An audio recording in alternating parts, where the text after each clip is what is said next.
ulangi ya, Hasyim Asy'ari itu bukan wali Allah. Dia seorang pemimpin ormas. Itu prestasinya. Apakah dia seorang ulama? Dia satu dari sekian ribu ulama pada zaman itu. Apakah dia berkontribusi kepada Islam? Banyak ribuan kiai, ulama, habib yang berjuang untuk membangun kehidupan keagamaan di Republik ini. Hanya prestasi yang menonjol itu adalah dia ketua Ormas Nahdlatul Ulama. Itu saja. Apakah dia menulis kitab? Tidak ada. Dia menulis jurnal-jurnal yang di zaman itu banyak bertebaran di mana-mana. Assalamualaikum warahmatullahi wabarakatuh. Saudaraku, pada kesempatan kali ini saya akan berbagi info lama Faisal Assegaf. Faisal Assegaf ini menghina Kiai Hasyim Asy'ari. Luar biasa kaum Ba'alawi ini. Ini adalah bukti kaum Ba'alawi ini adalah bencana untuk Indonesia. Bukan cuma sekarang, tapi dari dulu mereka ini membuat narasi provokator untuk menghancurkan Indonesia ini. Satu kata untuk Ba'alawi, pengkhianat tetap pengkhianat sampai anak cucu. Mari kita simak videonya. Malam hari ini selain kita akan membedah apa yang disampaikan oleh Kiai Haji Musta'in, seorang alumnus dari pesantren Tebu Ireng ya, atau alumni yang masih berkecimpung di Tebu Ireng, Jombang, Jawa Timur, yang kemarin menggegerkan suasana ketenangan kita telah menyampaikan sesuatu yang tanpa data. Di antaranya adalah mengatakan Sayyid atau Syekh Zaini Ahmad bin Zaini Dahlan itu seorang habib dari Yaman. Dengan nyimak juga ini. Ya. Kalau disimak oleh beliaunya ini yang memalukan. Seorang doktor, kiai haji, ya, seorang yang masih berkecimpung di dalam kajian ilmu, tapi masih males untuk membaca, menguasai literasi, referensi. Nah ini bagaimana? Nah ini sangat kita sayangkan. Rata-rata para pembela Ba'alawi atau mungkin santri atau muhibinnya yang belum menyadari itu rata-rata mengalami halusinasi. Di antaranya mengatakan Syekh Ahmad bin Zaini Dahlan itu seorang habib dari Yaman. Ya, sebentar ya. Assalamualaikum. Waalaikumsalam. Gimana Yai?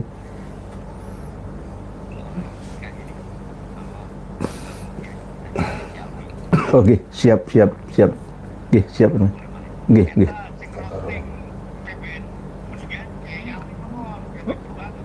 Oh, oke, siap. Oh, oke, siap. Oh, oke. Oke, siap. Oke. Oke, siap ya,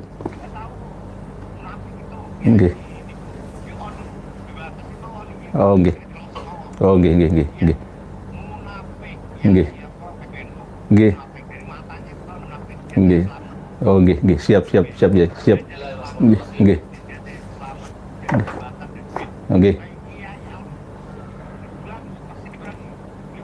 Oke, Pak Yai Alwi siap. Beliau sangat siap.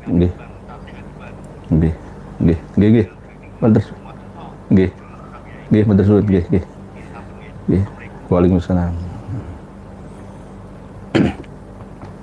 Jadi beliau Kiai Haji Musta'in itu masih perlu banyak belajar lagi. Kenapa masih belum bisa membedakan mana itu Sayyid Syarif ataupun Habib. Sayyid Ahmad bin Zaini Dahlan itu lahirnya di Mekah, wafatnya di Madinah. Beliau wafat tahun 1886 Masehi. Kedatangan Kiai Haji Hadratus Syekh Hasyim Asy'ari itu tahun 1893 Masehi. Kalau 1892 itu pas berangkat haji. Tinggal beberapa bulan, hampir 6 bulan atau 7 bulan, lalu pulang lagi dan kembali lagi untuk melanjutkan studi di Makkah. Beliau datang ke Makkah, itu Sayyid Ahmad bin Zaini Dahlan sudah wafat 1886. Datangnya Hadratus Syekh Kiai Haji Hasyim Asy'ari itu 1893. Kok bisa dikatakan oleh beliau Kiai Haji Musta'in bertemu? Itu bagaimana? Apa dalam mimpi ketemunya? Nah ini kan termasuk bagian daripada halusinasi atau kurang literasi dan referensi. Malam hari ini kami akan mengupas ya, tidak hanya beliaunya Kiai Haji Musta'in saja yang menyampaikan hal-hal yang tak terduga, tapi kita juga akan menyampaikan secara spontanitas, tanpa settingan, natural ya, apa yang terjadi dalam tubuh kiai-kiai yang ada di negeri ini yang masih berkiblat membela klan Ba'alawi, padahal sudah nyata di depan mata apa yang Romo Yai sampaikan melalui buku-buku panjenengan, tetapi masih belum banyak diakses oleh mereka. Untuk mukadimahnya, Romo Yai Haji Alwi Nurul Alam Al-Bantani untuk menyampaikan mukadimah kepada para pemirsa dan pendengar semua. Monggo ya. Assalamualaikum warahmatullahi wabarakatuh. Waalaikumsalam warahmatullahi wabarakatuh. Alhamdulillahirrahmanirrahim. Wassalatu wassalamu ala Rasulillah sallallahu alaihi wasallam. Asyhadu an la ilaha illallah wahdahu la syarikalah, ilahan wahidan hadan sumadan, lam yatahid sahibatan wala walada wa lam yakul lahu ahad. Wa asyhadu anna Muhammadan sayyidina Muhammadan alladzi ja'ala rahmatan fid dunya wa rahmatan fil akhirah, amma ba'du. Alhamdulillah, pada malam hari ini saya bisa berkumpul dengan salah seorang idola saya, guru saya, Romo Kiai Haji Kanjeng Raden Tumenggung Ihyan Nur. Kebetulan hari ini saya sedang berada di Surabaya dan ditelepon oleh beliau, sehingga saya menyempatkan diri untuk rawuh, untuk silaturahmi dengan beliau. Ya, mudah-mudahan kita semua mendapatkan keberkahan. Amin, amin. Secara singkat, yang ingin saya sampaikan bahwa polemik nasab Ba'alawi ini sudah menggugah masyarakat Indonesia. Bahkan masih banyak sebetulnya yang masih ragu-ragu. Jadi masalah polemik nasab, saya lihat ini dalam riset penelitian saya ini hanya merupakan mukadimah. Karena pada intinya gerakan ini luar biasa. Bahkan dalam buku saya yang ketiga itu kan saya sudah ada edisi kedua yang baru, insya Allah yang akan kita bedah nanti di Banyuwangi dan juga di Bali insya Allah. Judulnya apa ya? Yang akan kita bedah itu di Banyuwangi dan di Bali itu ada ya konspirasi tentang tentang batalnya nasab Ba'alawi di Nusantara. Ini lagi. Ini yang pertama, ini akan kita bedah ini. Yang ini Kiai. Ini.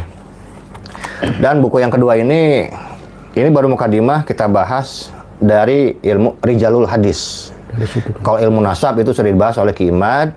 Dan ini baru mukadimah dan ilmu Rijalul Hadis. Karena pada intinya bahwa tidak ada satupun ilmu yang tidak melalui jalur periwayatan. Bahwa semua ilmu itu pasti butuh perawi, bukan perawi yang butuh ilmu. Karena perawi bisa menyampaikan ilmu bagaimana kalau sekarang ilmunya tidak ada. Begitu pula ilmu silsilah. Jadi saya tak akan membahas masalah nasab lagi. Jadi kita akan membiarkan tentang sejarah. Banyak orang sekarang yang terfokus pada Imam Ubaidillah bin Ahmad. Saya bilang jangan dari Ubaidillah, bahas dari ayahnya dulu.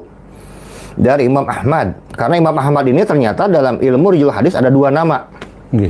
Ada Ahmad Al-Muhajir yang kita tahu yang diklaim oleh Ba'alawi sekarang, tinggalnya sekarang di Basroh dan berasal dari keluarga bangsawan. Yang satu lagi adalah Ahmad Al-Abah atau Ahmad An-Nafat.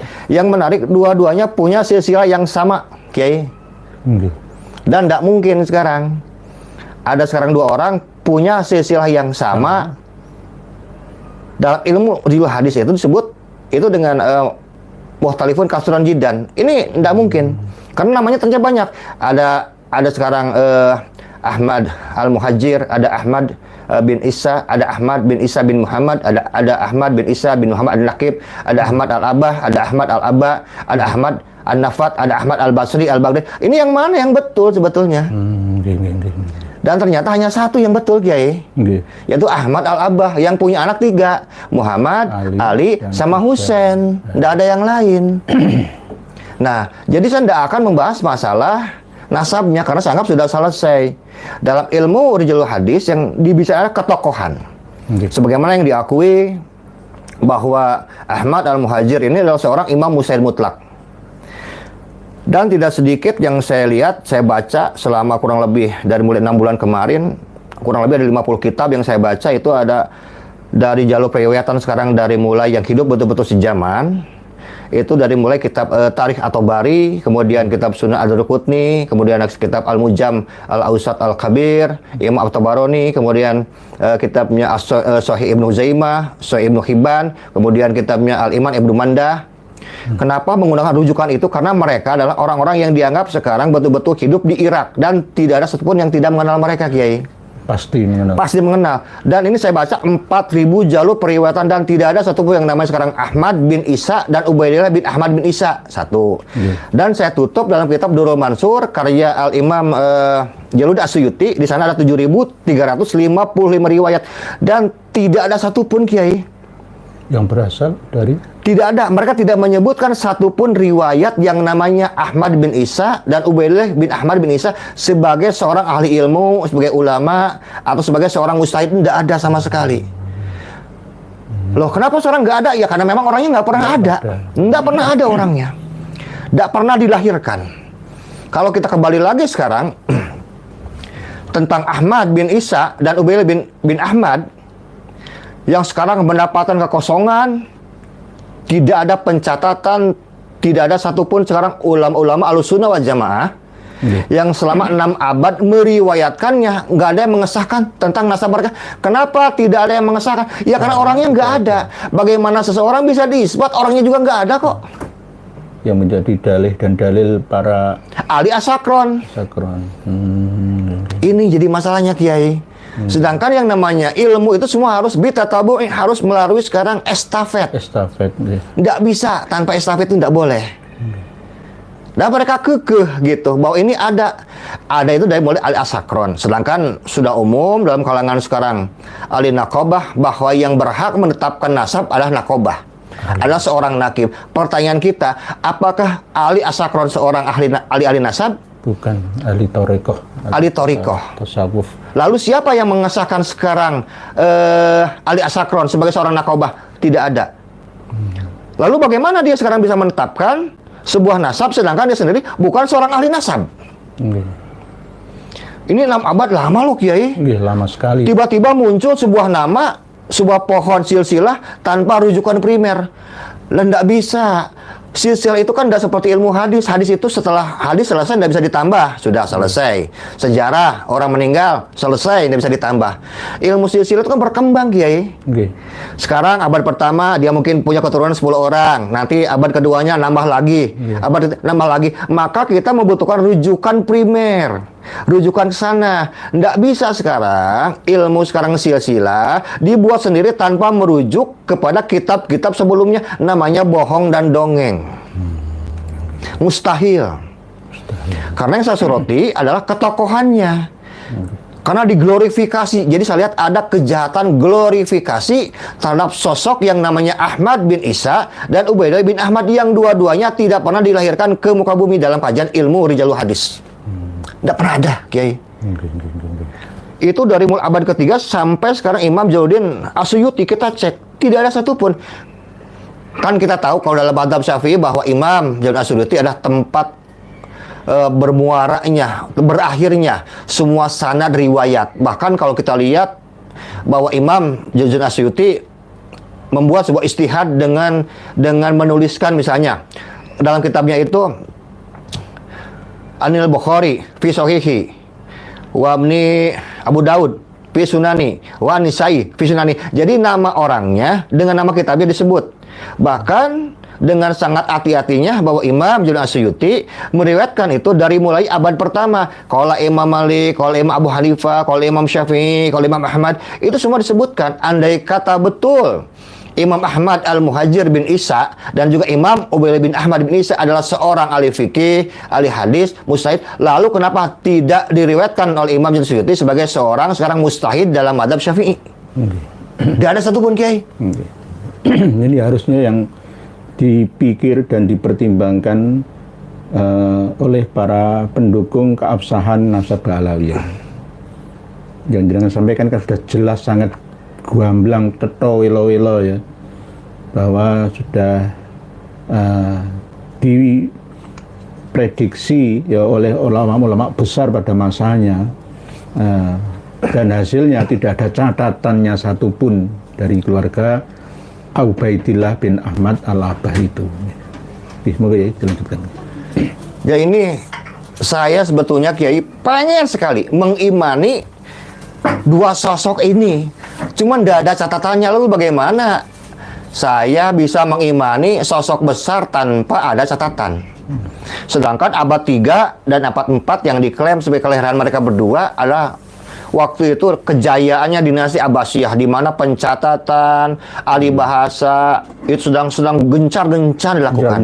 Betul. Perkembangan ilmu. Iya, sangat luar biasa.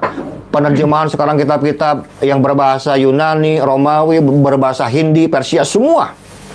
Bahkan tidak ada satupun ulama di abad 3 dan 4 yang tidak diriwayatkan oleh ulama di zamannya dan sesudahnya, kecuali Imam Ahmad Al-Muhajir dan Imam Ubaid bin Ahmad. Kok kenapa nggak diriwayatkan? Sekali lagi, karena mereka tidak pernah dilahirkan ke muka bumi. Alasannya jaraknya jauh dari Baghdad, dari wilayah kekuasaan dinasti Abbasiyah ya. Alasan mereka seperti itu. Bisakah diterima itu? Oh, nggak bisa.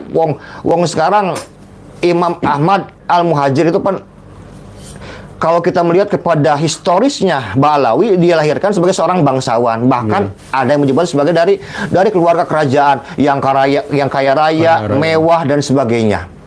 Ini sulit kita percaya sebagai seorang yang hidup dengan mapan, kemudian tidak memiliki seorang guru pun tiba-tiba jadi mujtahid, kan tidak mungkin.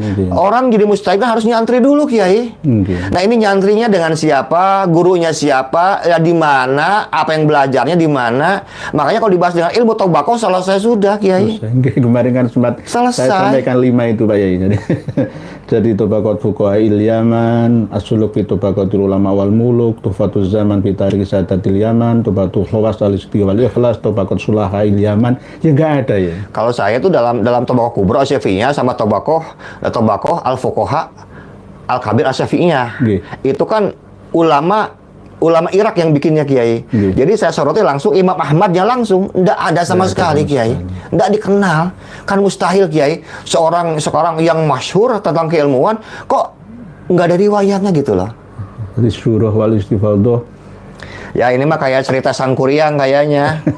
Iya, kalau kita tanya kalau Sangkuriang itu bapaknya siapa, ibunya siapa, kakek neneknya siapa. Sangkuriang itu orang mana? Orang Jawa Barat itu gede. Orang mana? Orang Bandung, orang Sukabumi, Cianjur. Nggak akan bisa jawab. Cuman sukroh wa istifadoh. Bil kisoh. Laisa bil kitab. Nggak ada catatannya, Kiai. Nggak ada catatannya. Jadi, orang bilang cuma sukroh wa istifadoh. Nah, saya bilang kalau ini enggak ini sukroh enggak, istifadoh enggak. Cuma dipaksakan menjadi sebuah cerita yang sukroh wa istifadoh. Ia terkenal dan viral. Lalu menggandeng nama-nama besar, tokoh-tokoh besar 6 abad setelahnya ya, supaya mungkin di abad berikutnya generasi kita umat Islam bisa dan mau mempercayainya. Ya, ini salah satu kelemahan umat Islam juga, Kiai, kalau kita bicara tentang sejarah yang saya temukan, bahwa kan kita dulu kan pernah tertipu juga ya. Gitu, abad 9 sampai abad ke-11 dalam dinasti Fatimiyah. Ini orang ini kan ngaku kan zuriyah Nabi, semua enggih aja. Para kiai, para ulama, ahli tasawuf semua ikut. 200 tahun lebih. 200 tahun lebih. Iya. Dikuasai oleh sekarang glorifikasi kalimat zuriyah Nabi. Kemudian setelah itu zaman Turki Utsmani. Nah, sekarang di Indonesia ini yang ketiga kalinya, Kiai. Dengan metode yang sama, pelaku yang berbeda.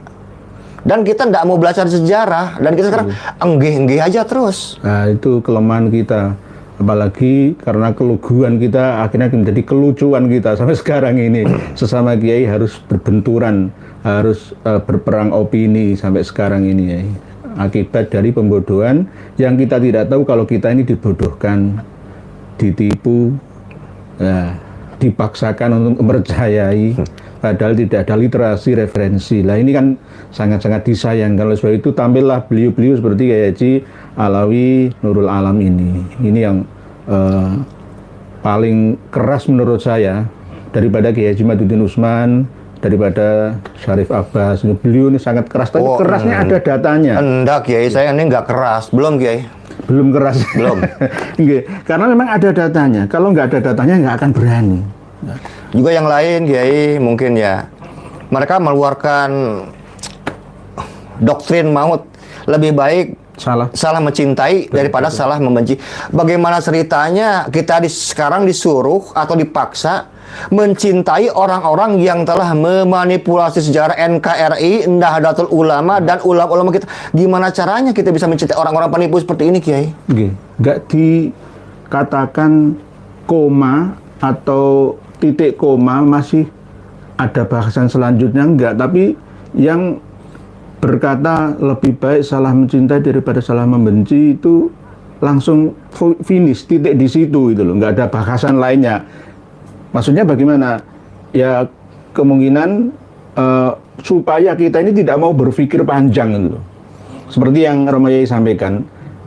Lah terus akibatnya kalau kita salah membenci nanti akan seperti apa? Gitu. Misalkan apa yang dilakukan oleh Habaib Alawi salah, terus apakah kita juga mendukungnya? Ya mendukungnya tetap lah. Akhirnya kan panjang rangkaiannya seperti itu. Mandorotnya, mafsadatnya itu akan selama-lamanya jika tidak ditanggulangi seperti Romo Yai Alawi ini. Jadi bahaya. Kata itu sederhana. Lebih baik salah mencintai diri masalah itu kelihatan sederhana, tapi akibatnya itu luar biasa itu. Kalau kita runut panjang itu berarti ar-ridho bisyai' ridho bima yatawalladu minhu itu benar-benar terjadi. Berarti kita akan membenarkan seluruh kerusakan yang ada di muka bumi ini, khususnya dalam hal agama atau spiritual yang ada di negara kita. Monggo ya. Dilanjut untuk bahasan tentang Imam Ahmad Al-Aba An-Nafat yang katanya syuhra wal istifadhah, sampai ke Alwi bin Ubaidillah yang katanya kaya raya juga, membawa 12 muatan onta dari emas ya, perak dan lainnya, berjalan selama 3 tahun membawa 77 pengikutnya. Bani Adal, Bani Kudaimi juga mengikutinya. Berarti kan benar-benar kaya rayanya. Mungkin ingin menyaingi Sayyid Mansa Al-Musa kayaknya. Ini semuanya glorifikasi diulang-ulang terus-menerus. Ya, kalau kita mau belajar sejarah, kita mau menggunakan sekarang kewarasan dan akal sehat kita akan tahu, karena ini banyak sekali kebohongan yang disampaikan kepada publik, kepada umat Islam. Bahkan dengan berani itu nanti saya akan munculkan buku ketiga dengan judul yang sudah disampaikan tadi Romo Kiai, yaitu Konspirasi Dajjal dan Kesesatan Sekte Ba'alawi di Nusantara. Nanti yang ketiga Kiai. Yang ketiga guys, setelah ini guys. Iya, sekarang ini baru 96 halaman. Siap-siap, saya tunggu lagi. Kita dengan data semua yang terjadi di lapangan kita akan urutkan. Jadi sebetulnya bahwa gerakan Ba'alawi ini bukan sekarang gerakan ingin mengambil alih warga NU untuk menjadi muhibinnya. Oh, enggak sampai sana Kiai. Mereka ini dalam banyak aspek, dalam kajian saya dengan analisis, mereka ini ke depannya ingin membangun atau membentuk poros politik atau partai politik. Lalu sekarang yang akan mencoblos mereka siapa? Ya muhibinnya Kiai. Kalau sekarang sudah terjadi partai politik, saya bayangkan betapa arogannya mereka untuk duduk di kabinet. Wah, sekarang saya suka begitu kok. Kalau sudah duduk di kabinet, kemudian tujuan keduanya apa Kiai? RI 1 dan RI 2 ini harus saya beberkan ini Kiai. Ini pengumuman. Saya berani ngomong karena apa? Punya data. Makanya banyak orang bilang, "Lo Kiai Alawi ini kalau ngomong katanya ceplos-ceplos." Saya itu bukan ceplos-ceplos, saya itu belak-belakan. By data. Gini loh, dulur-dulur ya. Mbak Alawi ini puluhan penceramah dari mereka belak-belakan menyampaikan kebohongan dan penipuan, penghinaan terhadap ulama-ulama. Mereka belak-belakan loh. Belak-belakan gitu, terang-terang. Sekarang saya belak-belakan membela ulama-ulama NU. Loh, apa yang salah? 100% benar. Saya membela ideologi Pancasila yang akan digeser dengan ideologi hadronisme. Apakah pasal awam tahu? Belum tahu gitu, Romo Kiai. Ini harus kita sampaikan. Ini bicara masalah ideologi kebangsaan. Pancasila tentang Islam mazhab Wali Songo yang otoritas ingin diganti oleh mereka menjadi Islam Ba'alawi. Ngeri ini, bahaya. Nah, tidak sesederhana yang dipahami kebanyakan orang. Enggak, Kiai. Ini loh, coba jenengan cermati, jenengan pahami apa yang beliau katakan ini. Saya tuh ngeri, Kiai. Tapi saya tidak bisa berdiam diri karena saya punya data harus saya sampaikan ini loh. Makanya banyak para pejuang Nusantara termasuk Romo Kiai, Ihyanur, Kiai Madudin, kemudian juga Gus Abbas dan lain-lain. Jadi maksudnya kita itu harus rapat, Kiai. Kita harus rapat semua bahwa gerakan ini harus ada endingnya. Kita nggak bisa sekarang cuma podcast gini terus sekarang. Kita nggak bisa sekarang pelantikan PWI di kampung Anu, kecamatan Anu. Nggak cukup di sana, Kiai. Ada hal yang harus kita bangun untuk mengambil kembali, ya kan gitu. Marwah perjuangan Wali Songo yang selama ini sudah diamalkan oleh bangsa kita. Cuma saya nggak bisa sekarang bicarakan sekarang di podcast. Nanti mereka ambil datanya, Kiai. Harus rapat intern khusus ini. Insya Allah siap. Oh, kita share nanti. Saya kita buka. Dengan Kiai Haji Madudin Usman memiliki rahasia yang tidak boleh kita ucapkan kecuali sangat terpaksa. Jenengan, saya juga percaya Pak jenengan punya rahasia tertentu yang tidak bisa dibuka ke publik. Pasti ada itu, ya. Jadi ini bagian daripada benteng intelijen, ya. Tidak bisa semua orang untuk menjebolnya, membobolnya, karena ini menyangkut masa depan bangsa dan negara, bahkan agama yang ada di Indonesia kita ini. Kita ini sudah dikuasai secara spiritual, ya, berdalih bendera agama, sehingga umat Islam yang ada di Indonesia ini terkecoh semua. Nggak menyadari dan tidak waspada, diambil alih pentolan, ya, ubun-ubunnya, ya percaya saja. Ya ini ya sekelas lulusan Tebu Ireng Jombang yang berkumpul di Jakarta Barat kemarin mengatakan seperti apa yang dikatakan oleh Kiai Haji Mustain dan yang kawan-kawannya juga, ya. Ini kan sangat disayangkan. Apa panjenengan wahai alumni Tebu Ireng Jombang tidak pernah membaca, melihat, ya, apa mendengar ucapan dari Faisal Assegaf yang menghina Hadratus Syekh Kiai Haji Hasyim Asy'ari. Kiai Haji Hasyim Asy'ari itu, saya mengucapkan itu nggak berani. Waduh, kosong. Di mana kalian? Di mana kalian ketika Hadratus Syekh Kiai Haji Hasyim Asy'ari dihina-hina oleh Ba'alawi? Lalu ada yang bernama Muhammad Assegaf Ba'alawi Aventador 007 ganti berlindung di balik nama besar Hadratus Syekh Kiai Haji Hasyim Asy'ari. Dan dilalai menyampaikan pembelaan terhadap tuan majikan yang juga dilalai ono kesalahan nih. Kemarin itu ternyata apa yang disampaikan oleh Kiai Haji Mustain itu nol. Salah. Nggak ada yang namanya bagi-bagi tugas internal eksternal antara Habib Usman bin Yahya Ba'alawi dengan Hadratus Syekh Kiai Haji Hasyim Asy'ari. Nggak ada itu, cerita buatan siapa itu? Ngarang itu betul. Ngarang gitu. Memang sudah menjadi seakan-akan sunatullah, ya ini.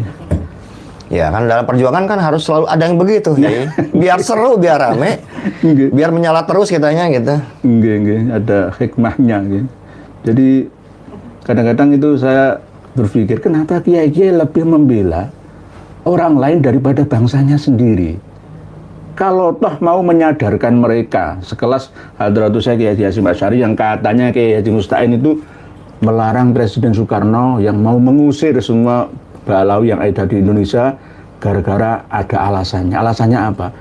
Kita ini masih butuh lihtiyajina ila ilmihim. Karena kita ini masih butuh terhadap ilmu-ilmu para habib-habib itu. Wah, saya bilang tuh bohong itu. Oh, lah ini beliau ini ahli kitab. Karena insya Allah mungkin nanti di Banyuwangi dan di Bali akan saya bahas. Oke. Kenapa sekarang VOC pemerintah Belanda waktu itu menyematkan gelar Habib kepada imigran Yaman? Ini yang perlu disampaikan, Kiai. Kenapa nggak Syarif Sayyid? Ini untuk mengganti. Karena kalau kita lihat kan seperti bahasan Profesor Manhem Ali, ternyata dalam kitab Taurat itu kan semua keturunan Bani Ismail disebut dengan Syarifan, dengan Syarif. Oke. Jadi tidak ada dari zaman dulu keturunan sekarang Bani Ismail sebut dengan Habib, itu kan akal-akalan mereka aja. Padahal Habib itu sebetulnya kan panggilan mutlak dari Allah kepada Kanjeng Nabi Muhammad yang sebagaimana tertera dalam kitab Taurat. Oke. Wa anta habibi wa rasuli, kan begitu Allah bilangnya, engkau adalah utusan dan kekasihku. Habib ini adalah mutlak untuk Kanjeng Nabi Muhammad. Dan ini dicangkok, diambil paksa oleh kelompok Ba'alawi dengan kalimat Habib.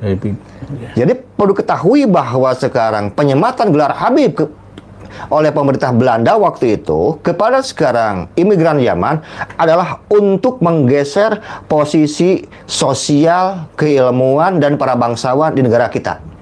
Kiai, ajengan, apakah itu Aceng kalau di Garut, apakah sekarang Tengku, segala macam, itu semuanya digeser penamaan itu dengan kalimat Habib. Jadi semua orang yang punya ilmu waktu itu sekarang begitu besar, berjasa dalam menyampaikan, menyebar Islam Nusantara di negara kita ini, akhirnya digantikan secara paksa oleh kekuatan penjajah dengan menggunakan nama Habib. Akhirnya semua kiai, gelarnya apapun, termasuk sekarang bangsawan-bangsawan kerajaan kita, Kiai, semua menjadi budak, betul, Kiai? Meleleh semua. Meleleh semua. Dan ini kembali berlangsung sampai saat ini, Kiai. Lah ini strategi siapa? Ini jelas strateginya VOC Belanda. Dan kiai-kiai kita masih nggak ngeh juga dengan kejadian yang sekarang telah menimpa kiai kita dulu, bangsawan-bangsawan kita yang dijadikan budak sekarang oleh pemerintah Hindia Belanda waktu itu. Jadi nggak perlu takut kualat, justru Allah ini maha luar biasa. Allah bukakan semua aib mereka sekaligus sekarang, Kiai. Allah buka semua.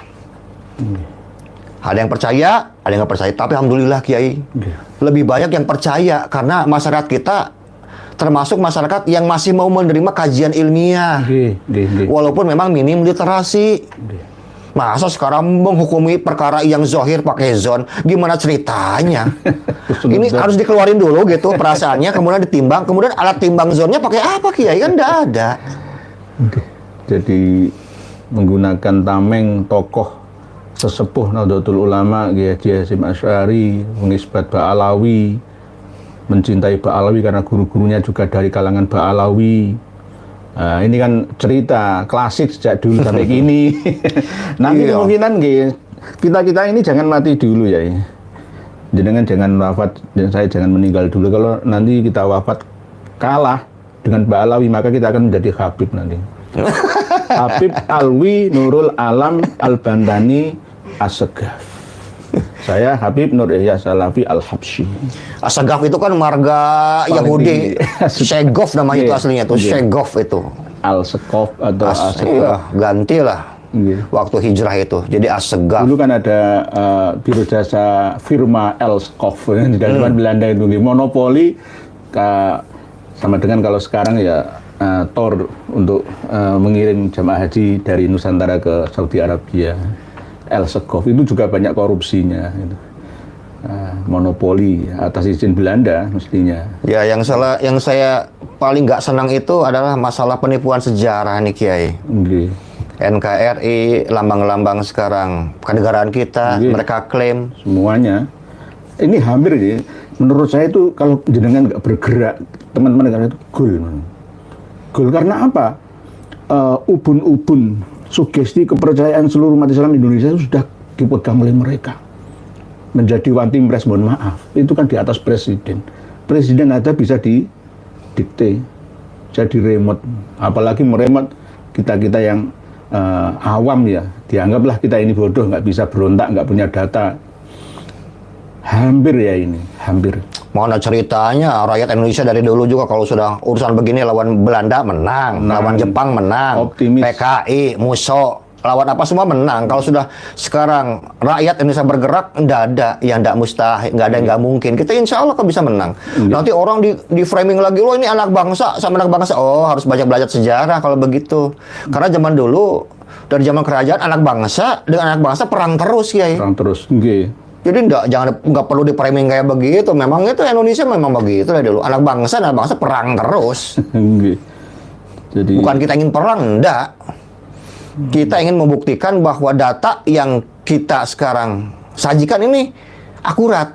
Bahkan andai kata gitu, Romo Kiai, andai kata sekarang Kiai Haji, Kiai Haji Hasyim Asy'ari, Kiai Haji sekarang dari Bangkalan, kemudian sekarang Imam Nawawi, Al-Bantani hidup di zaman kita. Kita nggak akan sungkan untuk datang kepada mereka dan kita akan berikan, ini riset kita loh Kiai. Kita akan berikan kepada mereka. Tolong sekarang cek and recheck, diperiksa. Betul nggak? Gitu loh. Jadi jangan beranggapan bahwa mereka berfatwa waktu itu sekarang mengikuti fatwa dan dianggap sakral sesuai dengan kondisi sekarang. Oh enggak, fatwa itu bisa berubah kok. Kalau jadid, kalau kodim, kalau jadid. Iya, kadang-kadang saya juga kurang ngerti kok Kiai menganggap fatwa sebagai sesuatu yang sakral gitu Kiai. Tidak ada data untuk mengimbanginya ya itu. Terus juga ditambah, loh mereka ini orang-orang soleh, mereka ini wali, masa wali katanya salah, nggak apa? Masa wali bisa salah? Lah wali kan bisa salah, yang bisa salah kan Nabi, saya bilang. Yang masum itu cuma Rasulullah. Satu, yang kedua, saya katakan, saya sering bantah begini, Kiai. Andaikan sekarang orang-orang yang kita anggap soleh dan kita anggap wali menyatakan bahwa Ba'alawi ini adalah zuriyah Nabi dan kita anggap mereka wali, kemudian kenapa juga sekarang saudara-saudara kita yang bawa data valid sesuai dengan fakta tidak bisa dibantah, tidak disebut wali? Saya bilang harusnya ini dong. Dibalik gitu ya. Dibalik, ini wali. Wong bawa data kita loh. Masa orang nggak bawa data jadi wali, kita bawa data nggak jadi wali? Gimana logikanya? Saya bilang kan terbalik ya. Wong Doni kok bisa mengalahkan zat? Oh iya, nggak bisa. Kan Rasul sudah bilang, qaidul ilma bil kitab. Catat ilmu dengan catatan. Jadi pencatatan itu sebagai tanggung jawab bentuk ilmiah yang diajarkan Kanjeng Nabi pada para sahabatnya, Kiai. Dan masih banyak yang nggak paham. Orang nanya, bukti kitab sejaman mana? Iya, tulisan itu kan bukti sejaman. Kalau dibendel jadi kitab, Kiai. Kan kalau kita mudah berpikirnya. Jadi nggak harus sekarang ini loh kitab ini sudah dibendel. Ya zaman Nabi belum ada bendelan kayak begini. Maksudnya, tapi ini kan bukti bahwa kitab sejaman adalah bukti adanya tulisan, ada yang data yang disusun oleh orang-orang yang hidup dengan sejaman, namanya perawi. Nah ini yang saya keterangkan untuk besok lusa ini, Kiai. Jadi makanya saya tidak akan bahas masalah nasab. Jadi kitab nasab dan sejarah karya internal ataupun eksternal Ba'alawi itu kalau sudah kena ilmu periwayatan hadis menurut Romo Yai Alawi sudah gagal total ya. Itu gagalnya dalam banyak disiplin ilmu, bukan hanya. Jadi kalau saya catat itu, pertama dia gagal dalam ilmu nasab. Kemudian ilmu dari sejarah atau filologi, gagal dalam ilmu rijalul hadis, gagal dalam ilmu asharul ulama, kemudian gagal dalam ilmu logika akademis, kemudian juga gagal dia dalam bidang ilmu biologi atau DNA. 6 disiplin ilmu yang membatalkan. Jadi kalau ingin sekarang membantah, ya coba bawa lagi 6 disiplin ilmu yang sama dan adu data gitu loh, Kiai. Tapi mereka menframing yang membatalkan nasab Ba'alawi itu jenengan, Kiai Ismaituddin Usman, mungkin saya dan kawan-kawan kita. Oh enggak, yang membatalkan itu sebetulnya kebodohan mereka sendiri sebetulnya. Mereka sendiri. Ini dengarkan, ini lebih spesifik, yang membatalkan ya kebodohan mereka sendiri. Dan mereka nggak mau membuka data referensi, wawasan literasi. Jadi wawasan ini sangat luas sekali, tapi mereka mencoba menyempitkannya. Gitu loh. Kan sebetulnya tidak masalah loh, Kiai. Nggak jadi zuriyah Nabi juga, yang penting kan soleh. Lurus kan gitu ya, Kiai. Ya cuman kalaupun kan nggak ada orang yang lurus banget. Tapi kalau belok jangan belok banget gitu. Susah Kiai dilurusin ya. Kalau beloknya ya dikit-dikit boleh lah kan gitu. Iya manusiawi kok. Cuman jangan maksa gitu. Harus pengen dimuliakan, diagungkan. Nabi itu nggak pernah begitu. Nabi itu kan khadamul umat, pelayan umat beliau itu. Nggak pernah ingin dihargai, dilayani, dihormati. Nggak begitu. Kok ini ada orang ya yang mengaku zuriyah Nabi, kelakuannya sekarang melebihi Nabi sendiri. Ini siapa sebetulnya? Kalau menurut penelitian saya yang sangat-sangat sederhana ini ya, justru seakan-akan itu superiornya Mbak Alawi itu melebihi Kanjeng Nabi. Oke, iya, Ini melebihi. Melebihi ya. Ya, gimana nggak melebihi itu? Ya Mi'rajnya Semuanya ada. Dibikin ada semua itu, Kiai. ada semua. Nabi Muhammad sekali 70 kali, Kiai. Padahal Nabi Muhammad, padahal Quran saya bilang, An-Nabiyyu awla bil mu'minina min anfusihim. Nabi Muhammad itu paling utama dibanding semua orang-orang yang beriman diri mereka sendiri. Kok ada orang umat Nabi Muhammad sekarang bisa sekarang Isra Mi'raj 70 kali? Pakai apa itu? Kanjeng Nabi itu nggak pernah tidak tidur 33 tahun ini, nggak pernah. Jadi saya itu membaca sejak kecil sampai sekarang. Tapi Abdurrahman As-Segaf itu 33 tahun nggak tidur. Ada yang hatam Yasin sampai berapa hari? 90.000. Innalillahi sebilang. Nah itu kan ya melebihi Kanjeng Nabi itu. Melebihi Kanjeng Nabi. Nanti orang bilang ini kan karomah. Nabi Hud saja itu yang 4.000 tahun sebelum Masehi hidupnya itu aja bisa kalah dengan sekelas Muhammad bin Ali Al-Faqihul Muqaddam. Kanjeng Nabi Muhammad kalah. Bisa apa Kiai itu? Nurunin rantai emas ya? Kanjeng Nabi Muhammad kalah itu. Berarti intinya mereka itu ingin superior itu. Tidak ingin dikalahkan, Kiai. Kan ini kan percis dengan karakternya Yahudi, Kiai. Yahudi, ya. Jadi konspirasi ini Tidak mau dikalahkan oleh siapapun, pengen paling mulia, paling gagah, paling superior. mungkin. Ini bahaya. Oh, agama Islam ini kan tidak mengajarkan masalah kastaisme, Kiai. Tidak ada. Sama aja kok. Yang membedakan cuma ketakwaan. Oke. Tapi Islam ini mau dimodifikasi alam mereka sendiri. Iya. Lalu disampaikan kepada muhibinnya, pengikutnya, supaya mau mengikuti dan mempercayainya. Nah ini yang bahaya ini dalam penelitian saya, Kiai, bahwa secara fikih mereka mengambil madhab Syafi'i. Tapi ngakunya. Betul. Hanya dari akidah. Nah ini akan kita bongkar dalam buku ketiga nanti, Kiai. Kalau dibilang ini Ahlussunnah dari mana? Ini loh datanya saya bilang. Ahlussunnah tuh nggak begitu. Ya ini ya. Ini tauhidnya, ini tasawufnya. Nah, ini Ba'alawi begini. Nanti kita bikin neraca. Betul nggak Ahlussunnah? Jenengan kan tahun 2015 kan pernah di Qom Iran ya. Pernah ceramah di sana. Pernah ceramah di sana. Terus apakah memang akidah mereka itu ada kemiripan dengan akidah Syiah Imamiyah atau mungkin selama ini juga yang ada di Indonesia di Bandung pusatnya Ijabi, Ikatan Jamaah Ahlul Bait Indonesia itu juga Ahlussunnah ya. Saya ketika meneliti di Bangil ya, tinggal Yapi ya, tinggalannya Habib Husain Al-Habsyi itu ya Ahlussunnah, ngaku Ahlussunnah. Ijabi itu ngaku Ahlussunnah wal Jamaah. Versi mereka, ya hampir sama seperti apa yang dilakukan oleh Ba'alawi ya. Ahlussunnah versi saya. Jadi waktu itu kan saya tuh menjadi salah satu utusan dari Indonesia untuk menghadiri konferensi Islam Internasional, Kiai. 3 tahun berturut-turut. Oh, betul. 2015, 16, 17. Yeah. Itu. Jadi yang pertama seminggu, kemudian 10 hari, yang ketiga yang terakhir itu saya 2 minggu. Kalau acara cuma 3 hari. Cuman saya diajak keliling memberikan ceramah di beberapa pesantren, hauzah ilmiah, kemudian saya juga ceramah di beberapa universitas, ada di Qom, ada di Pardison, ada di Teheran. Itu.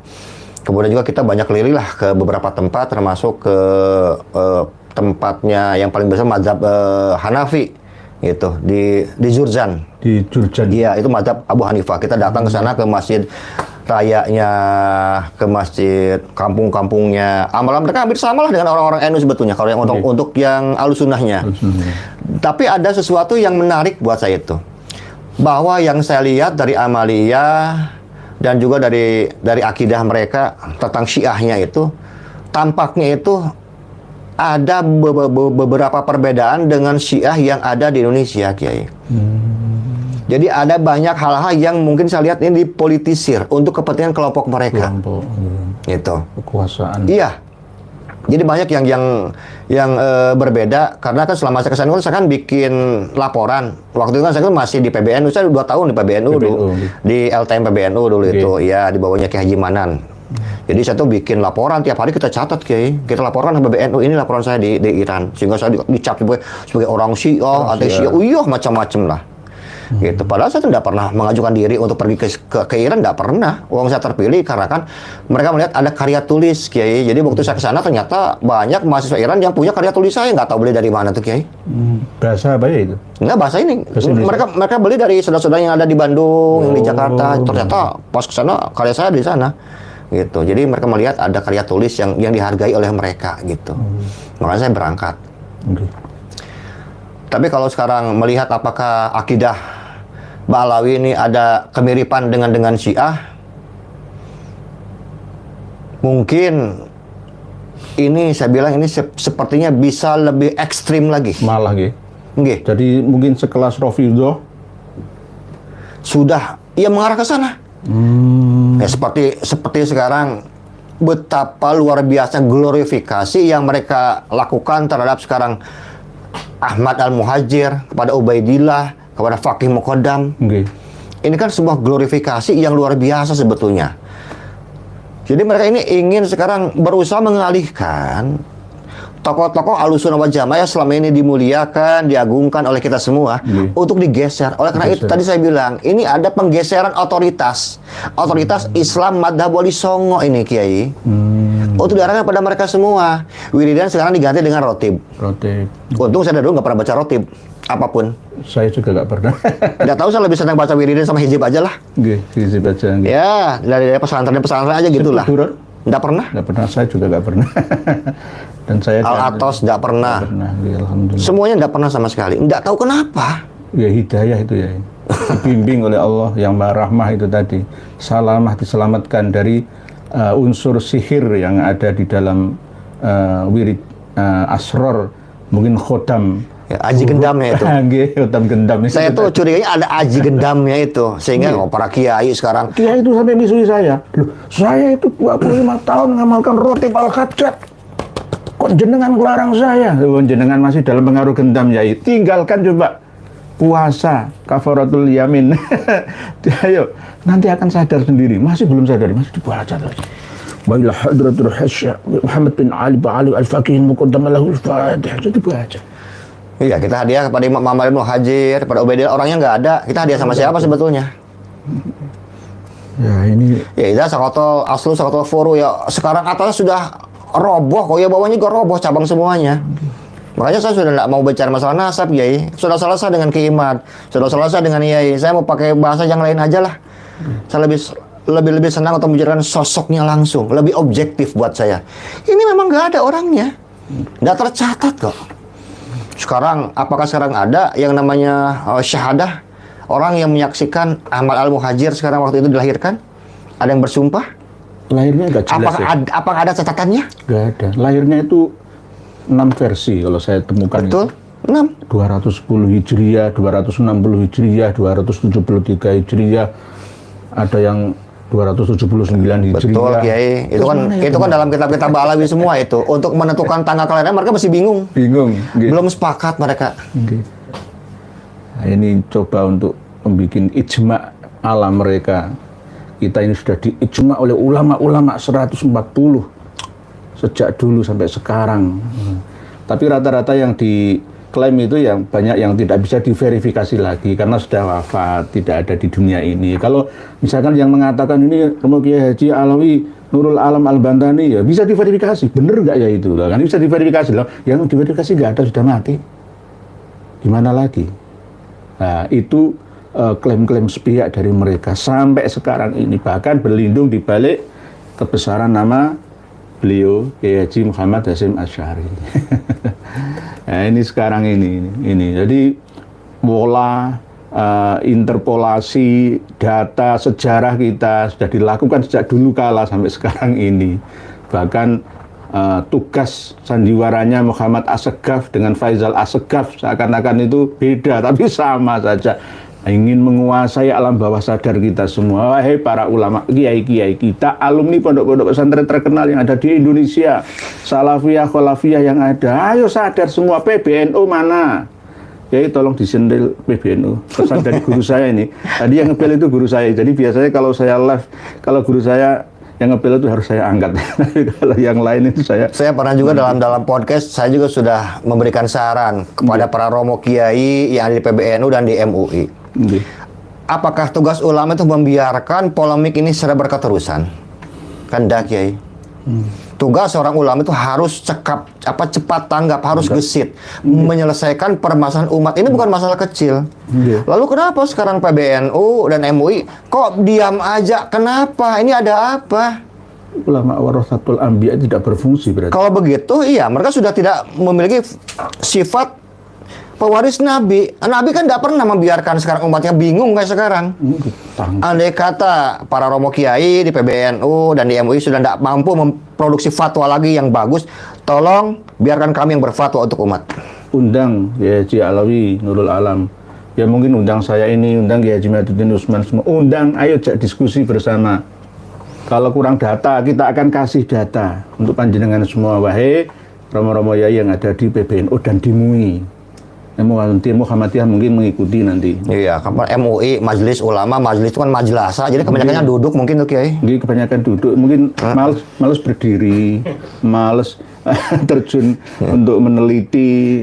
Sudah enakan duduk mungkin. Bahkan ini saya tidak hanya terjun di lapangan arus bawah umat ini tentang kekejaman ya mereka kaum Ba'alawi itu, seandainya saya sampaikan semua ngeri. Tapi kenapa kiai-kiai yang ada di atas tidak mau berdiri bangkit untuk terjun ke lapangan seperti saya ini? Kadang-kadang itu saya gersulo. Nah, mereka itu lihatnya teori paling, nggak mau praktek ya. Mungkin ada sesuatu itu. Lah, itu kan bukan ulama lagi itu. Atau mungkin minta sesuatu uang dulu, nggak bisa. Gitu.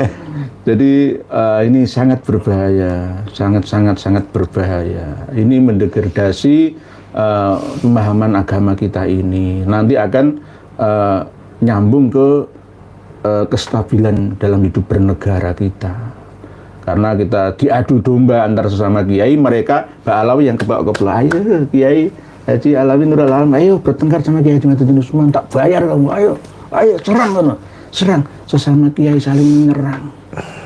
Di antaranya tadi di judul podcast malam hari ini Kiai Haji Musta'in menyampaikan pembelaan terhadap klan Yaman. Ya salah delalai ya. Di antaranya memuji Habib Utsman bin Yahya setinggi-tingginya.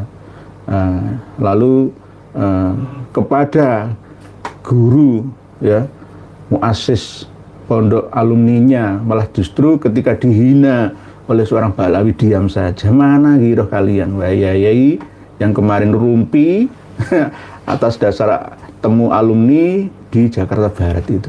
Mana? Kosong, gak ada isi.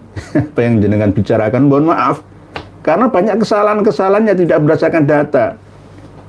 Sekarang ini tidak ada jaminan sekelas doktor, misalkan profesor ya. Mohon maaf, saya tidak menghina teman-teman saya, profesor itu banyak. Ada yang hanya mengejar titel saja, kualitasnya gak ada apa-apanya. Mohon maaf, ya sama seperti yang Kiai Haji Musta'in sampaikan. Mana ada uang Syekh Ahmad bin Zaini Dahlan meninggal dunia kok bisa ketemu dengan Hadratus Syekh, itu bagaimana? Itu mimpi, itu namanya mimpi ya. Apalagi ada Habib Syekh Ahmad Zaini Dahlan ngomong apa dari Yaman, ngomong apa. Nah, ini namanya nggak bisa membedakan mana definisi Habib, Sayyid, Syarif, Syekh, itu nggak bisa membedakan. Oleh sebab itu, walaupun sudah sekelas doktor, profesor, sekalipun sekarang ini sama-sama harus membuka diri untuk menerima wawasan informasi yang ada. Open minded, buka wawasan kita. Orang yang alim tahun 2000 ke bawah itu sekarang harus banyak belajar lagi, terlahir kembali, belajar lagi sampai mati, jangan berhenti. Nah, ini khususnya apa yang beliau sampaikan, menasehati kiai-kiai yang ada di PBNU dan MUI. Ayo bangkit bersama, lindungi umat Anda. Umat kalian semua, umat Islam ini sudah dipecah belah, diadu domba, dibentur-benturkan dengan sesama saudara. Jenengan diam saja, malah justru membela kelompok yang menjadi peninggalan Belanda, antek-antek Belanda yang bercokol sampai sekarang di negara kita, dipertahankan sistem kasta-kastanya, merendahkan lainnya, merusak aturan agama, tidak berdasarkan syariatnya. Kenapa kok berdasarkan itu? Banyak buktinya. Banyak buktinya. Di syariat, hakikat, dan juga tasawuf itu mulai dikaburkan oleh mereka, lalu dikasih injeksi, infus informasi ala mereka. Merampas hegemoni madzhabul arba'ah, dialihkan ke Syafi'iyah ala mereka. Bukan madzhab Syafi'i yang sebenarnya, tapi Syafi'iyah ala mereka. Dan mungkin ada pertegas atau penjelas dari Romo Kiai Haji Alawi tentang apa yang terjadi ya, di Indonesia kita ini. Apakah harus meniru Malaysia yang sudah jelas tegas terhadap mereka, atau bagaimana ya? Ya, saya harus akui bahwa keputusan yang diambil oleh Dewan Fatwa Malaysia itu sebetulnya harusnya dilakukan oleh negara kita terlebih dahulu, Kiai. Justru ya, harusnya ya. Harusnya kita dulu. Harusnya. Kita ini dikangkangi oleh mereka. Mereka tuh cepat bertindak untuk menyelamatkan sekarang warga negaranya. Lah kita ini kok sepertinya kurang tanggap. Bukan kurang tanggap, enggak tanggap sama sekali. Wong 2 tahun dibiarin kok, Kiai. Dibiarin kok. Bukan pemerintah enggak tahu. Bukan para petinggi-petinggi di PBNU, MUI enggak tahu. Makanya nih pasti ada sesuatu. Apakah mereka menginginkan sekarang rakyat kita memang berontak atau bagaimana? Kalau berontak ya jangan salahkan kita. Karena penyesalan sudah terjadi di mana-mana dan setiap hari. Contoh aja rekan-rekan kita dari Alak Mataram kan. Sampai sekarang ada 260 makam yang dibongkar dan tidak ada siapapun dalamnya, Kiai. Dan itu makam Habib semua. Dan masih juga sekarang orang percaya untuk ziarah makam Habib. Loh, saya bilang. Ayolah, maksudnya ini coba dipikir. Cerdas sedikit tuh Pak. Iya, maksudnya ya kalaupun nggak bisa cerdas banget ya cerdas sedikit lah lumayan gitu maksudnya. Kok masih juga gitu. Ini kiai-kiai kita, ulama kita yang asli yang selama ini memberikan ilmunya untuk negara kita. Kok udah pernah diziarahi? Terus kenapa juga sekarang bisa lebih mencintai para habaib dibandingkan orang tua kita sendiri? Loh ini sudah keliru lagi. Surga kita itu bukan di bawah telapak kakinya para habaib, itu tidak ada dalilnya. Tidak ada. Kalau di bawah telapak ibu bapak kita ya itu jelas. Nah ini kan semacam ya kalau tidak kena aji gendam ya apalah Kiai namanya ini. Harus dicuci otak ulang, brainwashing. Loh iya, wong sekarang orang tua kita yang melahirkan, menyusui, menyayangi kita dengan segenap perasaan, kok bisa ya diperlakukan sekarang biasa-biasa loh. Dan para habaib sekarang yang tidak pernah berjasa dalam hidup kita diperlakukan baknya seorang dewa dan artis. Tidak ada. Ini ada apa sebetulnya? Fenomena apa ini? Kalau dipikir-pikir wala itu ya nggak normal ya. Perilaku seperti ini yang jenazah sampaikan yang kita. Tapi kenapa kok diam saja? Kadang-kadang kan aneh nih ya. Aneh tapi nyata itu. Ya itu saya bilang aji gendam. Gendam itu. Ini. Aji gendam ini. Harus digendam ulang. Oh iyalah. Harus lawan lagi ya. Harus yang seperti jenengan keras, intonasinya tegas, jelas lugas ya. Kalau saya kadang-kadang ya kenceng-kenceng ya, jenengan ngejelas. Mohon maaf, Kiai. Saya nggak keras belum, Kiai. Belum malah, belum. Tapi nanti ini sekilas, jenengan termasuk tegas.